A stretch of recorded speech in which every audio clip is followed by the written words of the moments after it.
National Security Minister, the Honorable Marvin Dames, praising the Trafficking in Persons Committee that enabled the country to maintain a Tier 1 status in the U.S. Department of State's 2020 trafficking report. The report zeroed in on the timeline of April 1st, 2019 to March 31st, 2020. Jimmy Deswain tells us more. For the 6th consecutive year, the Bahamas has maintained its Tier 1 status. National Security Minister, the Honorable Marvin Dames, speaking to the successes of the Trafficking in Persons Committee's work.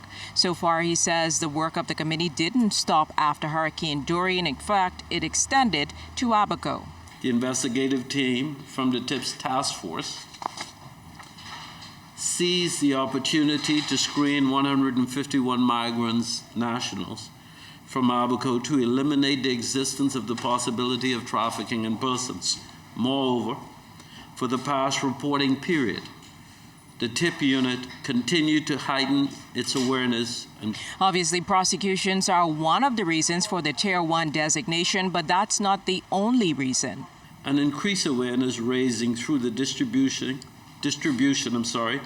of translated brochures into 4 languages: Spanish, Mandarin, Creole, and French. The main factors is the trafficking in person generally is victim-centered approach, in fact, which has to do with protection of victim, care of victim, and prevention. So prevention of persons becoming victim of trafficking is a major criteria and priority of concern for us. So public awareness, educating the public as to what to look out for.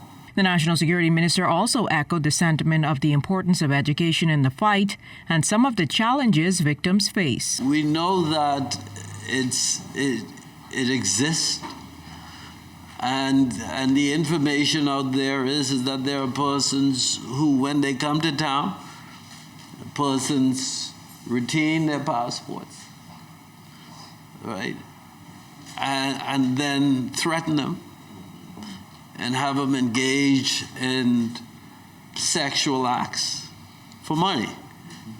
And when the ladies request their passports back, they can't get it.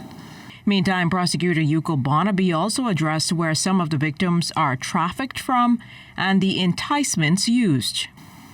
We're coming from places like Jamaica, Venezuela, Colombia, those places generally, and they are being told that you're coming to work either as a caretaker or working that's taking care of either a baby or some elderly person, or work in a restaurant as a barmaid or something to those effect.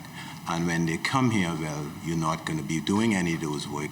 Here's what you're going to do. You're going to be prostituting. The National Security Minister making it clear that persons that engage in the act of trafficking in persons will be prosecuted to the full extent of the law. And those that have concerns on whether or not they're being trafficked should contact 376-TIPS. Jimmy Deswain, ZNS Network News.